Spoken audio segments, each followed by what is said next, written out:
Grande Pismo Beach, Oceano. At first glance, this map feels busy but not chaotic. Streets are dense, names are everywhere, parks glow green, and the ocean presses firmly against the left edge. This is a working coastal map, designed to show how multiple towns, landscapes, and systems coexist in a very limited strip of land. This map isn't about one city, it's about three closely linked places functioning as one region. A coastline that defines everything. The most powerful feature on this map is not a road or a city label, it's the Pacific Ocean. The coastline forms a hard western boundary. There is no development beyond it, no expansion, no shortcuts. Everything urban is pushed inward. This immediately tells us that growth here is directional, not radial. Coastal cities don't expand in circles, they stretch along edges, and this map is built around that reality.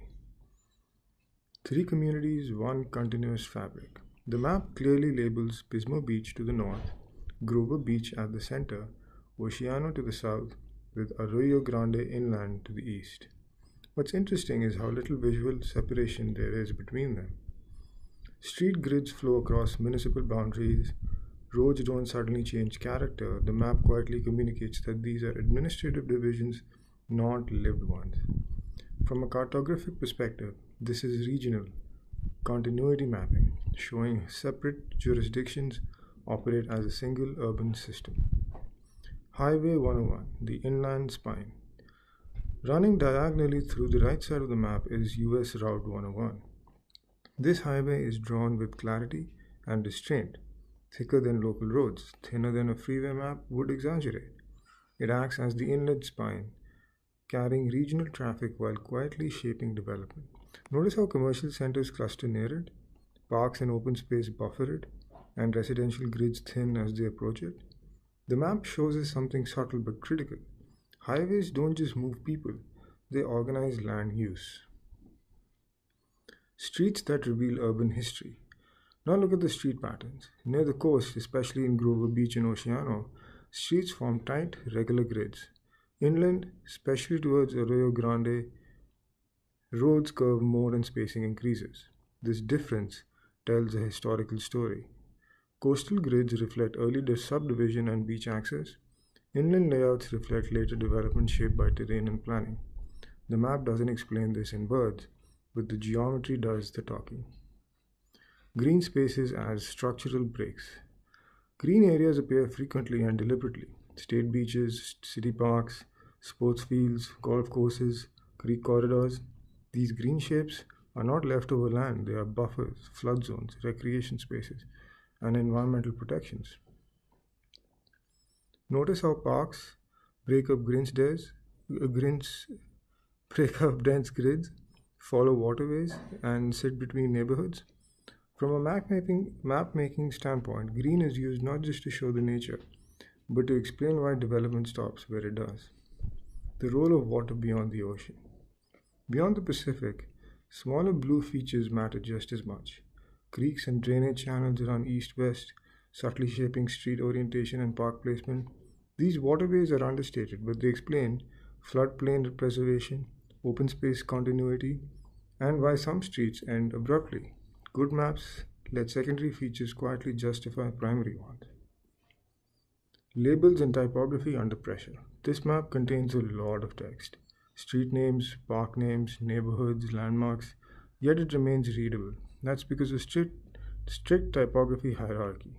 City names are bold and prominent, parks are labeled in green, streets are small and angled to match alignment, special facilities stand out through color blocks. Label placement here is not automatic. In dense coastal maps, manual adjustment is essential to prevent overlap and confusion. Typography is doing heavy lifting and doing it invisibly. Zoning and land use signals. Even without a legend, we can infer land use. Pink and purple areas suggest civic or commercial uses. Large green tracts suggest protected or recreational land. Dense white areas indicate residential fabric. This is implicit zoning cartography, not spelling things out but letting color and density imply function. Maps like this are often used by planners, developers, emergency services, and local governments. They need to communicate quickly without explanation. Grid lines and professional intent. Notice the faint grid overlay with letters and numbers along the edges? This tells us the map is designed for reference and coordination, not just display. Grids allow precise location referencing, shared communication between departments, integration with reports and documents. This is a working map, not just a decorative one. Scale that feels intimate. At this scale, everything feels close. Beaches are minutes from neighborhoods, parks sit between blocks, commercial areas feel walkable. That's not an illusion. This is a compact coastal region, but the map emphasizes that intimacy by keeping detail high and distances visually short.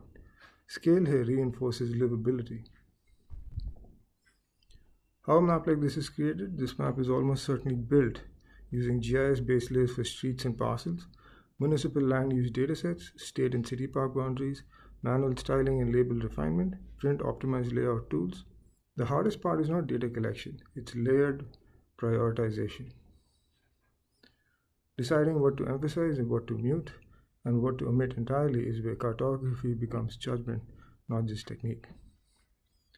What this map is really showing.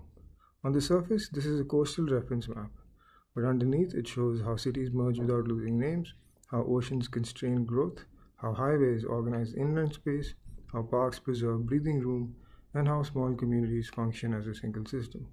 This is not a map of places, it's a map of relationships. Yeah. Closing thought. Big cities get mapped for complexity. Coastal regions like this get mapped for balance. Small between ocean and highway, between growth and preservation, and between separate names and shared spaces, this map captures that balance quietly, efficiently, and honestly. And that's what good regional cartography does. It helps us see not just where things are, but how they fit together. Also, if you would like to get a custom map developed for your business needs, reach out to maps&locations.com and we'd be happy to help you. Thank you.